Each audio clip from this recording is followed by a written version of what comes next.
je vais vous apporter mon témoignage. Donc, c'est un sermon témoignage, un témoignage personnel. Seigneur Dieu de gloire, je prie que tu me oignes et que tu m'accordes, Seigneur, la grâce de communiquer ce que tu as fait, comment tu m'as rencontré et comment tu m'as sauvé. Et je prie que cela amène un homme, une femme à te connaître, à te servir. Au nom de Jésus-Christ. Amen. Souvent, lorsque je regarde mon témoignage, je réfléchis sur mon témoignage, je me rends compte qu'il est un peu similaire à celui de Paul, pas en matière du travail qu'il a fait, je ne peux me comparer à lui, mais la manière dont le Seigneur m'a rencontré. Je trouve qu'il y a beaucoup de similitudes entre sa rencontre et la mienne. Et gloire à Dieu, je ne suis pas devenu aveugle après m'être converti. Mais la même lumière qui lui est apparue et qui lui a parlé m'est également apparue. De même, comme Paul, je me suis converti comme ça. C'est que je suis né au Kivu, dans mon pays, c'est l'Est. Et là-bas, j'ai connu une enfance très heureuse. Mon père était professeur, ensuite il est devenu préfet, mais la spiritualité était absente dans notre famille. Je ne sais pas si j'ai vu mon père prier quand j'étais un enfant, ma mère non plus. Il y avait tout, le matériel, vélo, anniversaire. Une fois même, mon père a loué un avion. Rien que pour moi, mon petit frère. Il y avait tout ça, mais il n'y avait pas Dieu. Je priais quelque part. C'était religieux. Je ne comprenais rien à Dieu. J'y allais seulement parce que papa voulait que j'y aille. Alors j'ai eu ma première expérience spirituelle à l'âge de 10 ans. À l'âge de 10 ans, j'étais endormi avec mon frère. On partageait le même lit. J'ai vu des femmes traverser le mur avec une calebasse qui bouillonnait dans l'espace et qui chantait en swahili, c'est la langue parlée à l'Est. Wangu Marcelo, Ndakula Marcelo, Marcelo est à moi, je vais manger Marcelo. Et j'ai vu mon corps être paralysé, mon esprit quitter mon corps et commencer à aller vers la calebasse. La calebasse bouillonnait dans l'espace sans le feu. La sorcellerie existe, les puissants des ténèbres existent, le diable existe, les démons existent. C'est vraiment réel. Et lorsque je suis allé, et j'allais pour finir dans cette calebasse, pour qu'on me mange, comme on le dit, eh bien j'ai fait 2 prières. Ma première prière, j'ai fait une prière qu'on m'a enseignée quelque part. Elle n'a pas marché. Rien ne s'est passé. Ces puissants des ténèbres étaient toujours à l'œuvre et j'étais totalement paralysé au point où je n'arrivais même pas à parler à mon frère qui était à côté de moi. Je ne pouvais même pas bouger le petit doigt. C'est alors que je ferai ma 2e prière. Je fais la prière du Notre Père et quand j'ai dit que ton règne vienne, à l'instant même, ces femmes m'ont laissé et sont parties et je suis retombé dans mon corps et j'ai crié. Et je suis allé dormir entre mes parents. Alors quand mes parents m'ont vu épeuré à ce niveau, ils ont cru que c'était apeuré à ce niveau. Ils ont cru que c'était un cauchemar. Mais je leur ai dit que ce n'était pas un cauchemar. Ils m'ont dit, qu'est-ce que tu as fait quand tu as vu ces femmes? J'ai dit, j'ai prié. Ils m'ont dit, mais rentre alors dans ta chambre. Si ces sorcières reviennent, tu feras la même prière. Mais vous savez, je m'en étais sorti par hasard pour moi. Alors j'ai refusé. Je suis resté là. Et ma mère savait que j'étais un jeune garçon déjà très orgueilleux. Et comment ce petit orgueilleux peut dire qu'il va dormir entre nous, donc c'est réel. Et en ces temps-là, chez nous à la maison, habitaient certaines personnes qui croyaient à la sorcellerie, à la magie, et qui avaient des poudres, des choses, des fétiches. Alors on m'a amené vers ces personnes, et ces personnes m'ont tatoué, et on parlait, il n'est pas de votre famille, vous ne pouvez pas le manger. Et pendant que ces personnes pratiquaient le fétichisme sûrement avec des scarifications en me mettant des poudres brunes pour me protéger des démons et des sorcières. Je voyais, j'étais comme un médium, j'étais un intermédiaire entre ceux qui me scarifiaient et ceux qui m'attaquaient. Et je voyais là un homme blanc et une femme qui me disaient « Toi, tu penses quoi? Parce que tu leur dis qu'on ne va pas te manger, on va te manger même si tu leur dis. » Et puis je leur disais « Ils sont en train de me dire que malgré tout ce que vous faites là, ils vont me manger. » Et les autres faisaient des incantations et tout. Mais après, cette sorcière est partie et tout ce qu'il y avait autour. Mais quelque chose m'est arrivé, c'est que aujourd'hui, avec du recul, j'ai compris ce qui m'était arrivé, mais en ce temps-là, je pensais que c'était le leadership. Partout où j'allais, je dirigeais mes amis, mais j'avais un cœur de pierre. Un cœur qui n'était pas un cœur d'un enfant de 10 ans. Je commençais à haïr Dieu. Je ne supportais pas tout ce qui était religion. Je ne supportais pas quelqu'un qui prêche. Je ne supportais pas la musique de Dieu. M'amener dans une église, c'est comme si tu m'as torturé. Me prêcher la parole, c'est comme si tu m'as insulté. Je pensais que c'était de l'orgueil, alors que c'était ces démons qu'ils avaient mis en moi, qui m'avaient rendu incrédule, mais qui m'avaient aussi poussé à un niveau de dépravation au-delà de mon âge. C'est que j'étais attiré naturellement par le péché. Naturellement, j'avais une intelligence pour le mal, naturellement, c'était ces esprits. Des temps après, mon père a dû quitter l'Est. On est venu à Kinshasa. Et à Kinshasa, vous savez, il y a le réveil, les gens prêchent. Alors, on est tombé à côté d'une église. Notre maison est à côté d'une église. J'ai commencé à persécuter comme Paul, parce que j'ai donné l'exemple de Paul.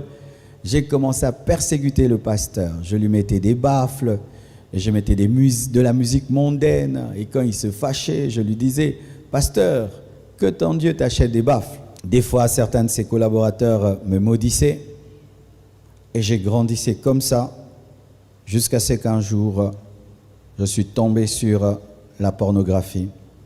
Un de mes amis avait des cartes, des jeux de cartes, mais ces cartes étaient différentes. C'était avec des femmes nues.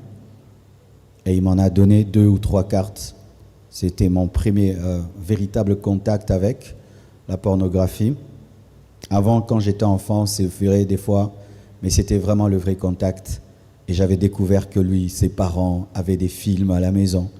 Et quand ses parents allaient à l'école, plutôt aller au travail, ils nous faisaient entrer chez eux. Et là, on regardait ces films. Et ça commençait à me pourrir. Jusqu'à ce que je suis tombé encore par hasard sur la bibliothèque d'une personne adulte qui n'avait que des livres pornographiques. Et là, j'ai commencé à lire. Et du coup, j'avais 15 ans, mais mon cerveau, j'avais 30 ans. Je ne supportais pas les gens de mon âge. Je n'avais rien à leur dire. Je ne pouvais pas traîner avec eux. Et quand seulement j'ouvrais ma bouche, ils criaient parce que je disais des choses qui n'étaient pas de mon âge.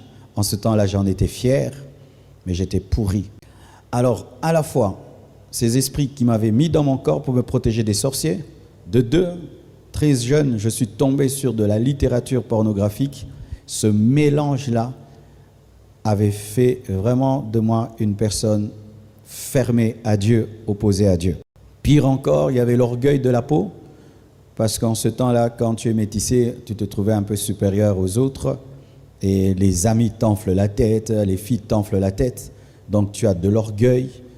Et de 2, j'étais chez nous, dans notre quartier, c'était un quartier des pauvres, on était les rares familles aisées, et tout ça a fait un mélange d'orgueil, des démons, des lectures bizarres, et j'étais cette bombe qui devait aller en enfer. Et même, je me plaisais quand les sœurs venaient me prêcher, de les détourner de Dieu, un Paul. Mais comment j'ai rencontré Jésus? Dans ma famille, il y avait un homme qui était pour moi un modèle. Je sentais que c'était moi dans 20 ans. C'était le petit frère de mon père. Il s'habillait très bien, comme moi. Il aimait les femmes, il avait tout. Mais dans le péché, chaque samedi, il était dans les boîtes de nuit. Quand il venait voir mon père, il amenait la musique du monde. Il était beau, il avait l'argent, il était jeune, il avait les femmes. Je disais, moi, je serai comme tonton Popé. Et dans mon cœur, j'attendais le moment de devenir comme lui. Alors, un jour, il arrive chez nous à la maison. Il était plus calme que d'habitude. Ça m'avait un peu étonné. Il s'était habillé simplement. Et là, au lieu de nous amener la musique du monde, il commence à parler de Jésus. Il commence à prêcher mon père, qui était son grand frère. Alors, en ce temps-là, on appelait frère en Christ. J'ai dit, oh, tonton Popé est devenu un frère en Christ. J'étais déçu. En ce temps-là, c'était l'homme le plus riche de la famille. Chaque vacances de Pâques, il prenait tous ses neveux et il les amenait chez lui à la maison, piscine, vélo et tout. Et il avait encore organisé une fête de Pâques chez lui à la maison. Alors je m'étais dit, je vais encore aller chez lui. Il habitait le Bas-Congo, faire la star du quartier. J'arrive là-bas. Sa maison était remplie de chrétiens, remplie de pasteurs. À gauche, pasteurs, on priait partout. On organisait chaque nuit, chaque matin, le culte en famille. J'en pouvais plus, j'avais envie de taper, insulter tous ces pasteurs qui m'avaient gâché mes vacances. Alors un jour, j'étais vraiment en colère.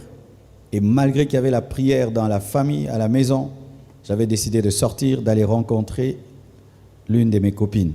Alors je suis allé comme Paul, pécher. Comme lui, il allait tuer. Je suis allé prendre mon bain. Quand j'ai fini de prendre mon bain, je crois que j'avais mon essuie au niveau des hanches. Et je veux sortir, ouvrir la porte. Du coup, une lumière m'apparaît. Je n'étais pas endormi, éveillé. Et une voix me parle comme un baffle. Marcelo, convertis-toi. J'étais tétanisé, paralysé par l'expérience, par la lumière, par la sainteté que dégageait la lumière. Mais bizarrement, malgré cette sainteté que je ressentais, je sentais un grand amour pour moi. Et la voix m'a parlé, Marcelo, convertis-toi.